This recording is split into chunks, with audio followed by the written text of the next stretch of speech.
Halo Sobat Serba Ada, apa kabar kalian semua? Semoga kalian semua dalam keadaan baik-baik saja. Pada video kali ini, admin akan membahas tentang pesawat tempur Su-25 Rusia yang saat ini menjadi andalan pasukan Bapak Vladimir Putin di medan tempur konflik dengan Ukraina. Perang antara Rusia dan Ukraina pecah pada akhir bulan Februari tahun 2022 menyusul kegagalan Ukraina untuk menerapkan ketentuan perjanjian Minsk yang pertama kali ditandatangani pada tahun 2014 dan pengakuan Moskow atas Republik Rakyat Donbas di Donetsk dan Luhansk.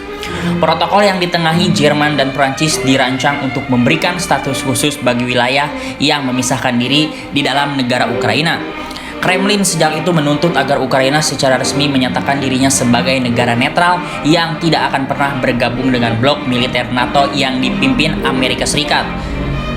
Kiev menegaskan serangan Rusia benar-benar tidak beralasan dan telah membantah klaim bahwa mereka berencana untuk merebut kembali kedua republik tersebut dengan paksa. Rusia pada awalnya menaruh sekitar 100.000 prajuritnya di perbatasan dengan Ukraina sebelum mereka meluncurkan kegiatan yang mereka sebut sebagai operasi militer khusus.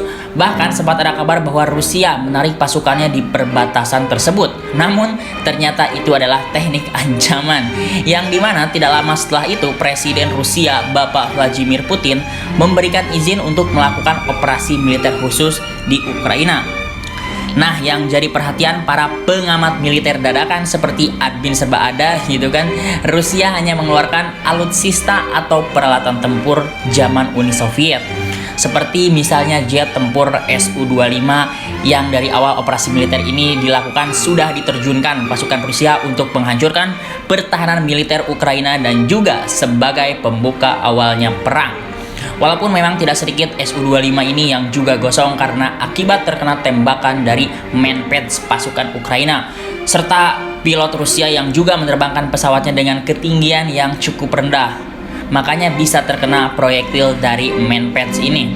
Tapi jangan salah, tidak sedikit dari Su-25 ini yang juga terkena tembakan manpads atau bahkan terkena rudal pengecerotan pasukan Ukraina, namun masih bisa terbang bahkan mendarat dengan selamat. Ini sekaligus menunjukkan bahwa tank terbang Rusia bukanlah hanya omong kosong belaka. Kalau kita mengintip spesifikasi dari Su-25 ini, mengutip dari website Air Force Technology, Su-25 merupakan jet tempur kursi tunggal yang diberi julukan Frogfoot oleh NATO. Su-25 memiliki spesialisasi menghancurkan target darat bergerak, serta bisa menyerang target udara berkecepatan rendah.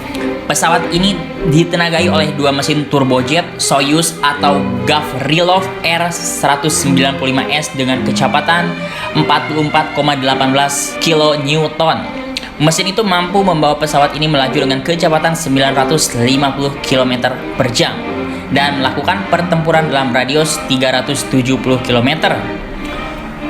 Su-25 dibekali kapasitas tangki bahan bakar 3.600 liter yang mampu membawa pesawat ini terbang sejauh 750 km dan terbang di ketinggian maksimum 7.000 meter. Pesawat ini juga memiliki bobot 10.740 kg dan berat lepas landas maksimum 17.600 kg. Kalau kita berbicara persenjataannya, Su-25 ini dibekali 10 cantelan untuk membawa berbagai persenjataan seperti rudal udara ke udara dan udara ke darat. Rudal udara ke darat termasuk KH-23, KH-25ML, dan KH-291. Rudal udara ke udara yang bisa dibawa adalah R-3S dan R-60. Untung bukan R9 itu. Pesawat ini juga dapat dilengkapi dengan pod UB-32A untuk roket S-5 57 mm, serta ada pod B-8M1 untuk roket S-8 80 mm, roket berpemandu S-24 240 mm, dan roket berpemandu S-25 330 mm. Selain itu, Su-25 dapat dipersenjatai dengan bom berpemandu laser 350 kg sampai 670 kg, perangkat pembakar 500 kg hingga bom klaster. Senapan laras kembar pesawat A-10-17A 30 mm dipasang di bagian bawah badan pesawat di sisi kiri. Senjata ini membawa 250 butir amunisi dan mampu menembak dengan kecepatan ledakan 3000 butir per menit. Tentu dengan spesifikasi di atas mungkin sudah cukup untuk pasukan Bapak Vladimir Putin dan Su-25 ini untuk mengobok-obok dan menghancurkan objek-objek militer lawan.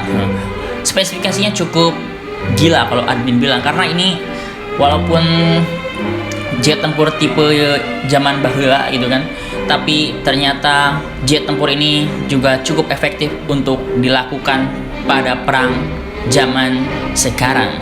Bagaimana pendapat kalian sebagai pengamat militer dadakan mengenai berita ini? Coba berikan komentar kalian di bawah.